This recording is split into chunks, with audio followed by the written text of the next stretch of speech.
Hello and welcome to the Power Your Advice podcast. The Power Your Advice podcast is designed to bring financial advisors new ideas, why those ideas should be considered, and how to implement them into your business. This podcast is brought to you by Advisorpedia, the best place for advisors to grow their minds and businesses. And now, please join your host, Doug Heikkinen. Hello and welcome to the podcast. With so much competition amongst advisors right now, it's becoming even harder to validate your worth to clients and prospects. Years ago, it was the rush to fee only. Recently, the focus turned to being a fiduciary.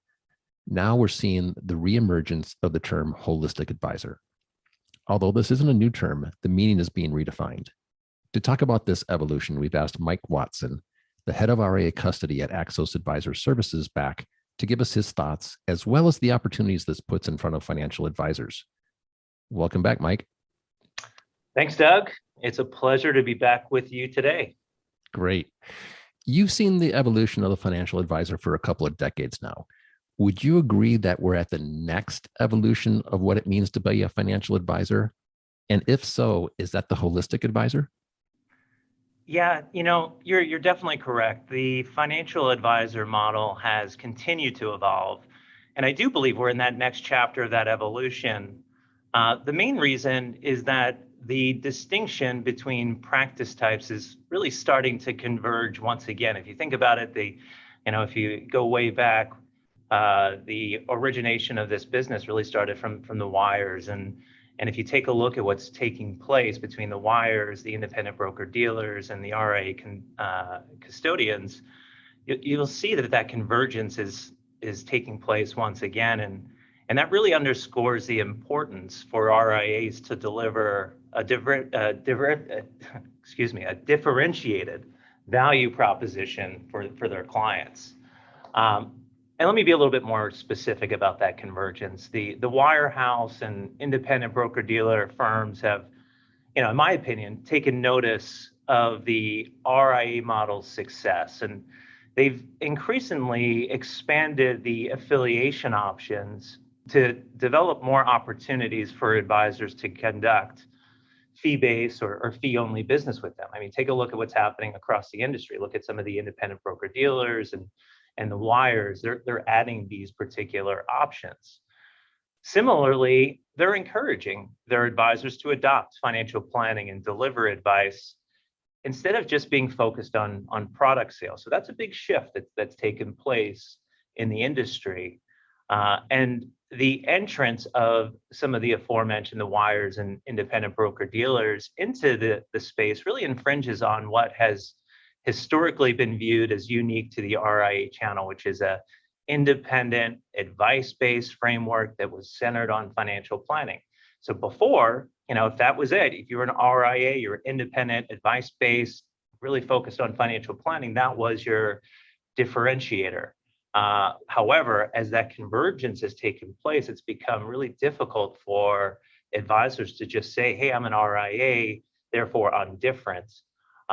So advisors need to continue to think and act more holistically for their clients, simply because being an independent RIA is no longer just good enough.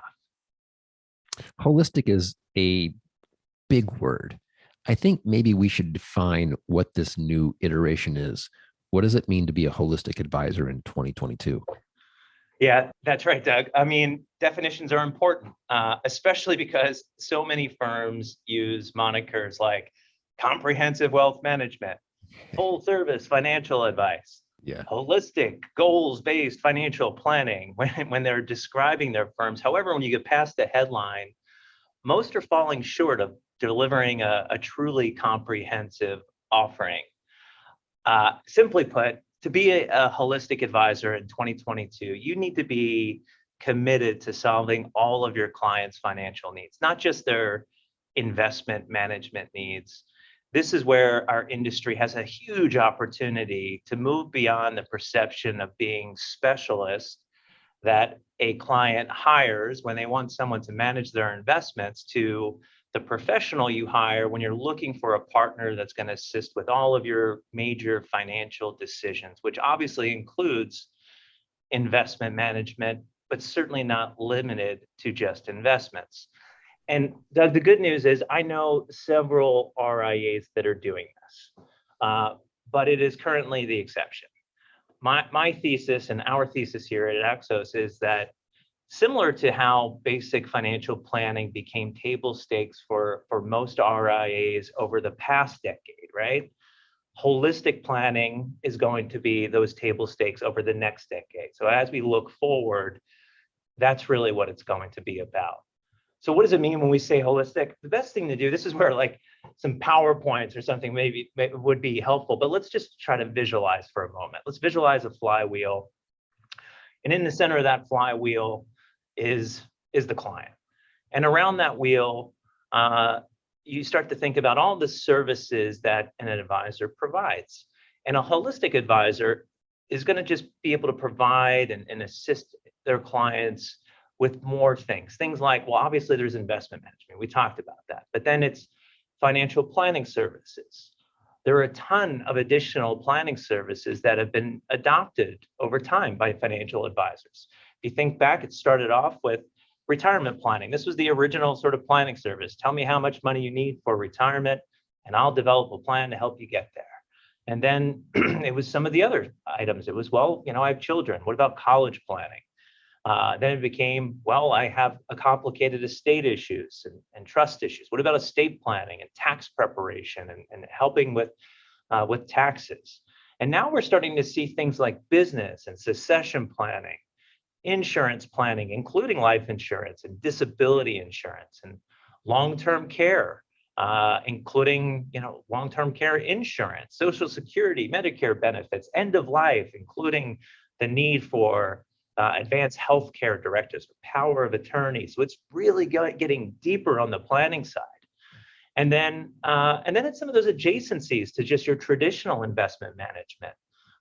Discussions around annuities to create a reliable income stream. That's interesting. I'm seeing some of that stuff come back. Budgeting, real estate decisions, emergency funds and cash management, liquidity needs, lending, private banking. So you can see, Doug, becoming a holistic advisor really starts with a deep understanding of your client and assisting that client with literally all of their financial decisions. This is about getting deeper with the clients. And that's what it takes to be holistic. So what's the value of providing more holistic support for clients? What's the value to advisors, and what's the value for clients? Well, for advisors, I think the value is threefold, right? It's about retaining those existing clients because they're looking for more and more services. Second, it's about enhancing the abilities to acquire more clients. The competition is real. People are doing more. They're going deeper with their clients. How do you separate yourself? How do you attract new clients? And lastly, what I'm also seeing is an opportunity for advisors to move up market and serve high net worth families or ultra high net worth families. So from an advisor lens, it's the same story. It's about retaining ability to acquire, and it's an ability to move up market. And from a client standpoint, I think COVID changed things. Generally, the investors have been content with the services that they receive from their advisor. However, COVID has generated more demand for advice. I was just looking at a study that was conducted by Phoenix Marketing International, just looking at it just a week or so ago, and it found that 41% of retail investors that they surveyed agree that they need more financial and investment advice than they have in the past, despite the fact that client satisfaction is still very high at RIA firms. So they're satisfied, but this pandemic has created a need for more financial and investment advice, and it's based on strong market performance, right? The market has performed really, really well. In addition, I think clients have had high savings rates, which contributed to some of their wealth accumulation over the past year. But then you couple that with some of these changes to everyday life. I mean, the world is a bit crazy right now, and these changes have impacted and altered the investor circumstances. Some may have lost loved ones, right? Maybe they're having to make estate planning decisions based off of some of that. They're reprioritizing goals or reevaluating their living situations. And advisors have been challenged to meet these new needs. And for some, the existing service set that they provide is just inadequate. So it's on both sides. The value is clients are demanding it. The world has changed. Their situations have changed. And therefore, they're needing more from their financial advisors. And for the advisors themselves, this is important for them because they want to be able to go deeper with their clients. They want to be able to retain those existing clients. They want to be able to recruit new clients. But those table stakes, they've changed. And they want to be able to move up market and serve higher net worth clients. Recent Broadridge research shows that more than half of current financial advisors say they're increasing their focus on providing holistic solutions. But younger advisors are more than 4 times more likely than older advisors, 55 plus, to perceive these services as high value. I think that's quite telling. Do you? Yeah, I do. And it makes perfect sense to me. Instead of segmenting by age, let's reframe this question by business stage, because it's the same thing. I think that's really where the correlation exists. You see many of the incumbent RIAs, the older RIAs, they're well established. They're also in the sunset of their careers. We've all heard industry statistics around the median age of financial advisors. It's north of 55. It's been there for pretty for the last 10 years or so.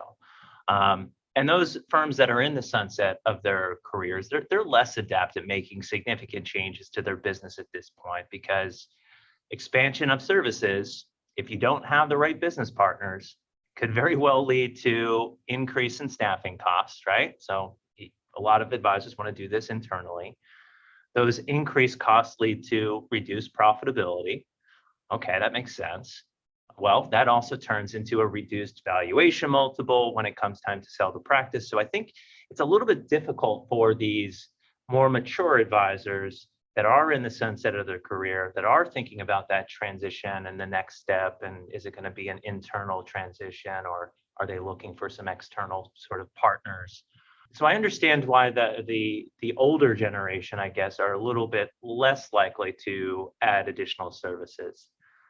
But the younger advisors, they see the lifetime value that holistic solutions can provide to their firm, because they're on the opposite side of that business planning continuum than these sort of incumbents, these more mature advisors.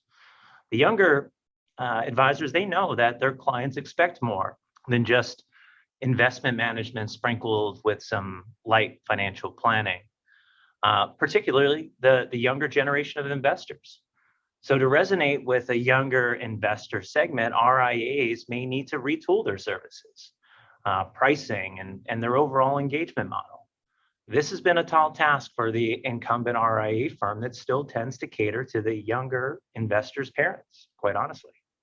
So it's well known that you can only serve so many clients at the high net worth. It's 30 to 35.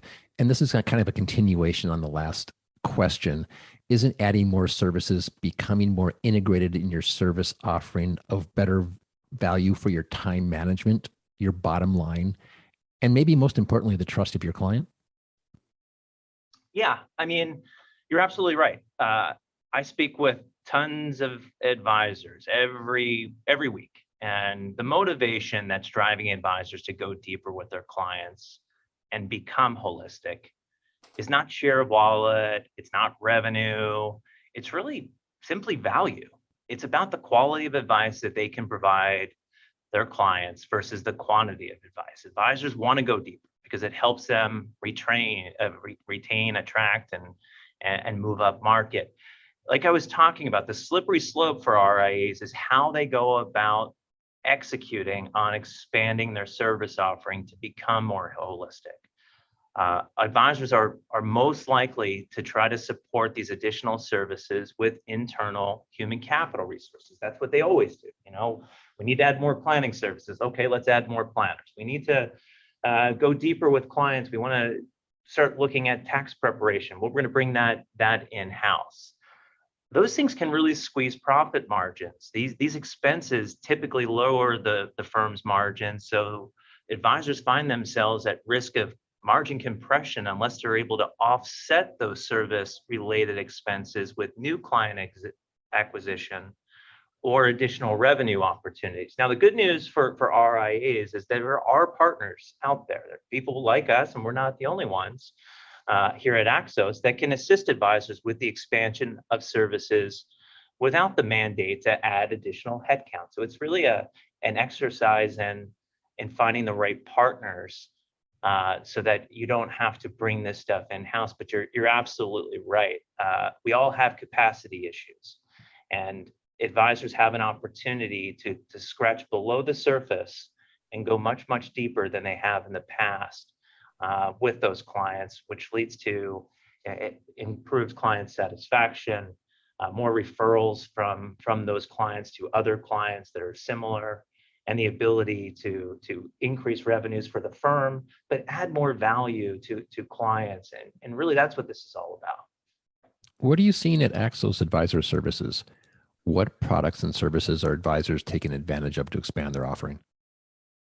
Well, we have a bank, so deposit and lending solutions are usually the first thing that advisors inquire about at Axos, both for the advisor themselves and the clients they serve. Securities-based lines of credit, mortgages, specialty loans. Those are the top three areas that we're hearing from advisors for their clients. So a lot of really on the lending side. For advisors themselves, we're getting a lot of requests for working capital loans to facilitate M&A. We talked about the aging advisor population. You take a look at what's happening with the market. There are a lot of folks that are sort of wondering if now is the right time for them to sell their practice. So we're getting lots of inquiries about M&A loans. Business banking solutions, I'd say, is another. Most advisors have a business bank in which they're working with. So they're asking us if there's some solutions we have there, which we offer. And then the last one, which is kind of interesting, is digital advice and robo solutions for the RIA's smaller accounts or next generation of accounts. And it gets back to what we were talking about previously, which is really just the next generation of investors are looking for more services, additional types of services, and how that advice gets delivered needs to be re-examined versus how it was delivered for their parents. So digital advice is another sort of big one that we're hearing from advisors. We're also getting tons of inquiries looking for tools and other resources to help with budgets and other major purchase decisions. Advisors are really looking to make tools and other things available for their clients so they can have more meaningful conversations with their clients and really get to sort of what's important to them. We know fee only is really important to many advisors, but there's products that were viewed as good, then not so good, and now good again, like annuities. And then there's insurance products. Should these be considered as well? Yes, I'm glad you mentioned these products. Yeah, I had a little bit. I'm a bit of a RIA purist, and similar to what you're seeing, I thought the same thing. These are bad products, bad, good again, and we've seen a significant amount of requests related to insurance and income solutions like annuities. And advisors should keep an open mind and be solutions based, just like any other type of product. Investment products come in favor, they fall out of favor, largely because of new products that come along and sort of disrupt those existing products. Advisors need to make sure they're staying current with the latest and greatest solutions that are out there, which may be of benefit for their clients. I'm no expert in annuities or life insurance, but I have certainly seen an uptick in inquiries related to these types of solutions. So yes, I do believe that these should be considered as well, and advisors just need to do their due diligence and make sure that they're finding the right solutions that are appropriate for their clients. But it all begins with really digging into those client relationships, understanding, asking really good questions to understand what we're trying to solve, and then finding those products or services that are going to be appropriate for those clients' needs. Having never done anything like this before, offering banking products, for example, how does an advisor get started? What are the steps, best practices to success? Is there a pathway for an advisor to look at their current offering and decide what pieces to add and when? In order to be holistic or to do this, it's not that complicated, honestly. It starts with having command and control over the client relationships. Advisors must continue to go deeper, ask better questions, just engage more with clients. We're seeing this already. As I mentioned, I think COVID, for all the things that were negative about it, I think it has changed how advisors are engaging with their clients. I've seen some just incredible stories of advisors doing some amazing things for their clients, especially during COVID. It just opened up a whole new can of worms for the client advisor relationship than I think had even existed before. And so it starts with having a really solid relationship with the client, going deeper with those clients. This is not super complicated. It's really putting the client in the center, asking questions and thinking about all those different services that you can light up around the flywheel. And keep in mind, every client is going to be different. So advisors really need to sort of think of that flywheel as sort of the least common denominator. And you have all of these different options that really encapsulates your entire client base. And then you start to think about, as you're meeting with each of your clients, you sort of think about that flywheel, and you ask those really pointed questions to understand, is this going to be applicable for this client? Do they have a long-term care need? Do they have an insurance need? Do they have any planning needs? Am I asking the right questions? So I don't think this is super complicated. I think this is the natural progression that we're seeing take place within our industry. Advisors are already adopting more planning services. Again, I think I saw something in a Cerulli report. It's something like over 90% of advisors are offering some level of planning services, and that's going to increase to, I think, 98% over the next couple of years. So advisors are already engaging in these conversations. It's just about going a little bit deeper. And this is going to be this trajectory that I think our industry continues to be on as we face new global threats, things around health and safety.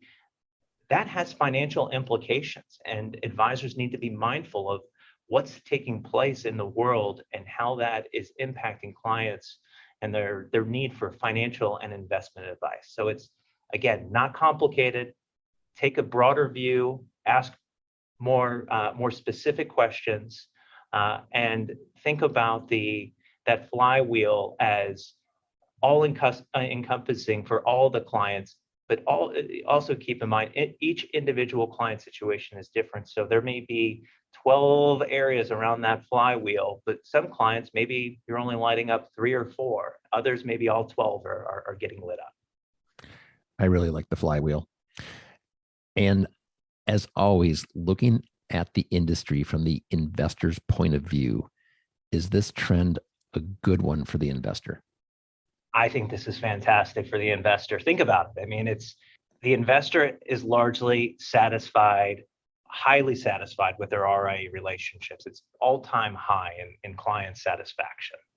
Yet advisors are continuing to add services. They're not adding these services as a way to sort of increase income or increase revenue. They're doing this because their clients need it. Man, that's fantastic. That really brings a smile to my face, Doug. As you and I have talked about before, I think our industry needs to continue to remind itself why we're here. We're here to serve end clients. These advisors have a tremendous responsibility, and I know they take it very seriously. And when I start to see that the expansion of services and the reasoning behind this expansion of services is really the client is at the center of these decisions. It's not how do I squeeze some more revenue? It's how do I go deeper? how do I have more impact on my client relationships? The competition is mandating this, but this is a fantastic thing for our industry, and it's a very good trend for the investor. That's great. Mike, thanks so much for being with us today. I'm really looking forward to the next one. Yeah, me too, Doug. Thank you. Please follow us for all the latest updates on Twitter, LinkedIn, and Facebook, all at Advisorpedia. For everybody at Advisorpedia, our producer, Jakey Beard, and the Power Your Advice podcast team, this is Doug Heikkinen.